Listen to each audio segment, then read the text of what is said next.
திருப்பரங்குன்றம் சம்பவத்தில் மதத்தை வைத்து அரசியல் செய்து தமிழகத்தில் நுழைந்துவிட பாஜக முயற்சி செய்கிறது என்று துணை முதல்வர் உதயநிதி ஸ்டாலின் தெரிவித்திருக்கிறார்.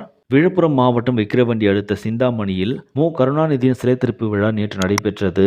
கருணாநிதியின் சிலையை திறந்து வைத்து துணை முதல்வர் உதயநிதி ஸ்டாலின் உரையாற்றினார். அப்பொழுது அவர் பேசுகையில், தமிழகம் முற்போக்கு மாநிலமாக திகழ்கிறது. திருப்பரங்குன்ற சம்பவத்தில் மதத்தை வைத்து அரசியல் செய்து தமிழகத்தில் நுழைந்துவிட பாஜக முயற்சி செய்கிறது. திமுகவின் கடைசி தொண்டர் இருக்கும் வரை தமிழகத்தில் பாஜகவை நாம் அனுமதிக்க மாட்டோம்.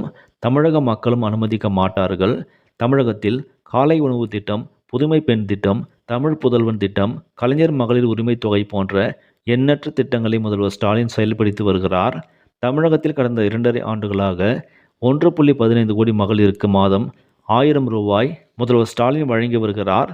விடுபட்ட மகளிர் உரிமை தொகை வரும் 12ஆம் தேதி வழங்கப்படும் என வாக்குறுதி அளித்துள்ளார்.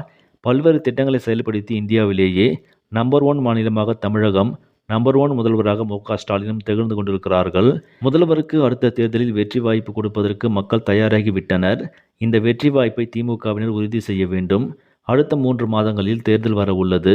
தமிழகத்தை பாஜகவுக்கு 10 ஆண்டு ஆட்சியில் அதிமுக வாடகைக்கு விட்டிருந்தது.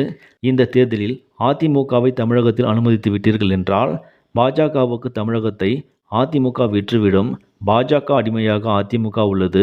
பாஜக கொண்டு வரும் திட்டங்கள் அனைத்தையும் செயல்படுத்துவதில் அதிமுக தீவிரம் காட்டுகிறது. அமித்ஷாவின் அடிமைகளாக அதிமுக பொதுச் செயலாளர் பழனிசாமி உள்ளிட்டோர் மாறிவிட்டனர். இதற்கு சரியான பதில் தரும் தேர்தல்தான் வரக்கூடிய சட்டப்பேரவை தேர்தல். திமுக ஆட்சியின் சாதனைகள், திட்டங்கள், கொள்கைகளை கொண்டு மக்களிடம் பிரச்சாரம் செய்ய வேண்டும் என்றார் உதயநிதி ஸ்டாலின். அவருடைய அந்த பேச்சு தற்போது வைரலாகி வருகிறது. இந்த செய்தி உங்களுக்கு பிடிச்சிருந்தால் லைக் பண்ணுங்கள், ஷேர் பண்ணுங்கள். மேலும் இது போன்ற முக்கிய செய்திகளை உடனுக்குடன் தெரிந்து கொள்ள நியூஸ் தமிழ் சேனலை சப்ஸ்கிரைப் பண்ணுங்கள். நன்றி.